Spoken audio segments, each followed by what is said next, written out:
friends, welcome to the per classes. Today we are going to start third part of the first chapter. Now, Karl marks.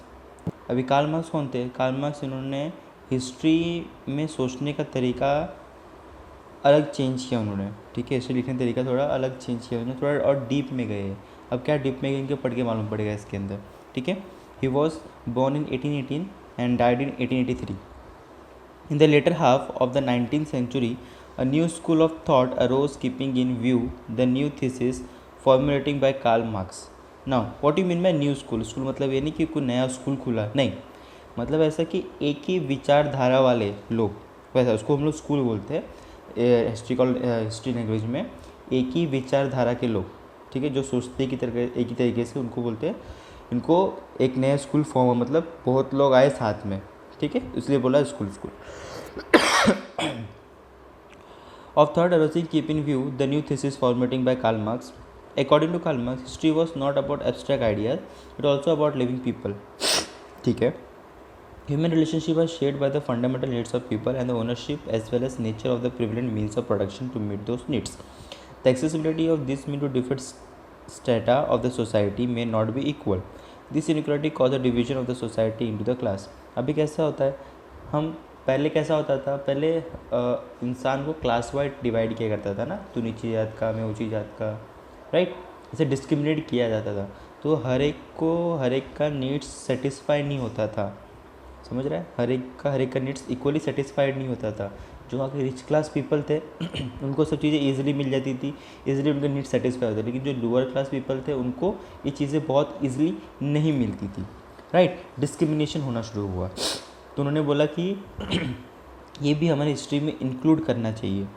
This inequality cause a division of the society into the class leading to class struggle. According to Marx, human history the history of class struggle as a class that owns the mean of production economically exploit the rest of the class. Das Kapital is a thesis written by him, is the most referred book all over the world. उन्होंने book लिखी जिसका नाम था Das Kapital. उन्होंने मतलब बताया कि कैसे लोअर क्लास पीपल को कैसे एक्सप्लॉइट किया जाता था, जो अपर क्लास के पीपल होते थे, ठीक है, इकोनॉमिकली कैसे एक्सप्लॉइट किया जाता था. Now anal school.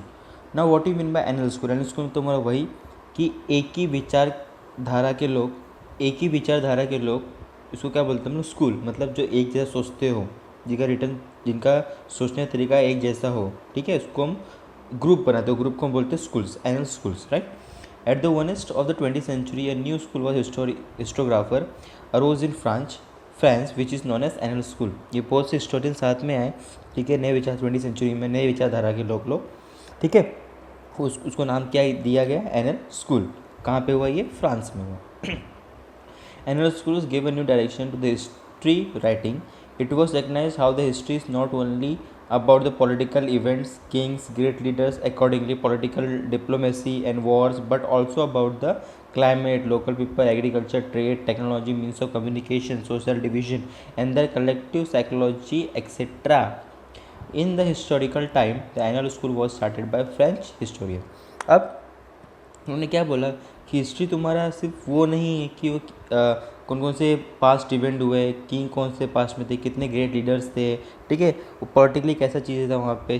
खाली हिस्ट्री अपना ये नहीं है, हिस्ट्री अपना ये भी कि वहाँ का क्लाइमेट कैसा होता था, लोग जो लोकल पीपल है वहाँ के, उनका रहन सहन कैसा था, वहाँ एग्रीकल्चर कैसे की जाती थी, ट्रेड कैसे करते थे, क्या क्या टेक्नोलॉजीज थी उनके पास, एक दूसरे से कम्युनिकेट करने के लिए क्या कम्युनिकेशन था उनके पास, right.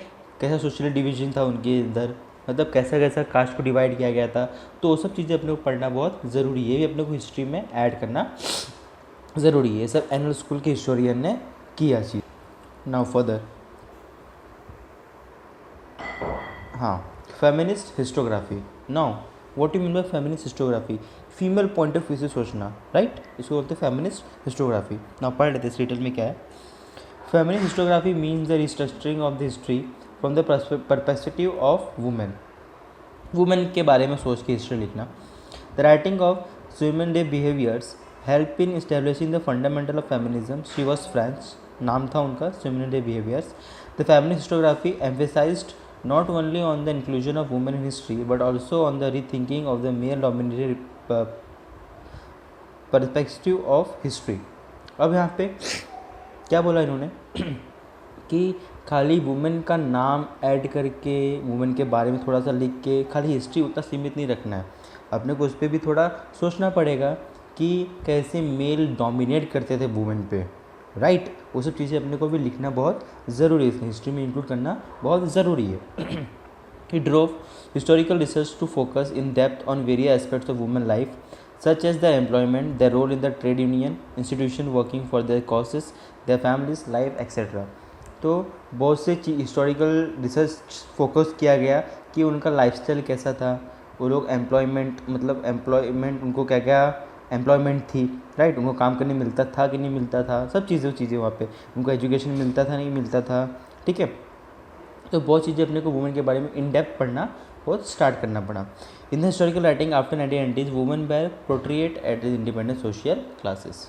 Now Michael Foucault, he was born in 1926 and died in 1984. The French historian of the 20th century Michael Foucault brought forth a new concept in historiography. क्या लाया? He is in the book Archaeology of Knowledge argued that prevailing practice of arranging historical event in the chronological order is not right. इन्होंने क्या बोला, अपने book में क्या लिखा कि जो भी हिस्ट्री को क्रोनोलॉजिकल ऑर्डर में लिखा जाता है वो सही नहीं है। ये क्या से क्या है वो सही नहीं, देखते नहीं सही क्या है। He drew attention to the fact that archaeology does not strive to reach the ultimate historical truth but attempts to explain various transitions in the past. अब इनका बोलना मतलब क्या था, जो आर्कोलॉजिकल जो क्रोनोलॉजिकल ऑर्डर है होता है, ठीक है, देख के इसके बाद क्या हुआ, उसके बाद क्या हुआ, उसके क्या बाद क्या हुआ, वो सब क्या है, राइट नहीं है, ट्रू नहीं है, ठीक है। अल्टीमेटली फाइनल हिस्ट्री में क्या हो हमने को वो जानना नहीं है, नहीं हमने को वो जानना है कि क्या क्या नए नए ट्रांजेक्शन्स हुए, समझ रहा है, क्या क्या नए नए क्या वेरिएशंस हुए, ट्रांसफॉर्मेशन क्या क्या आए, क्या चेंजेस आए, वो अपने को जानना बहुत ज़रूरी है, ठीक है। Foucault felt that explaining the transaction history is more important. He called this matter the archaeology of knowledge. उन्होंने क्या बोला, जो ट्रांजेक्शन हिस्ट्री का वो उसको एक्सप्लेन करना कुछ ज़्यादा इंपॉर्टेंस बहुत ज़्यादा है, उसको ज़्यादा इंपॉर्टेंस को एक्सप्लेन करना, ठीक है।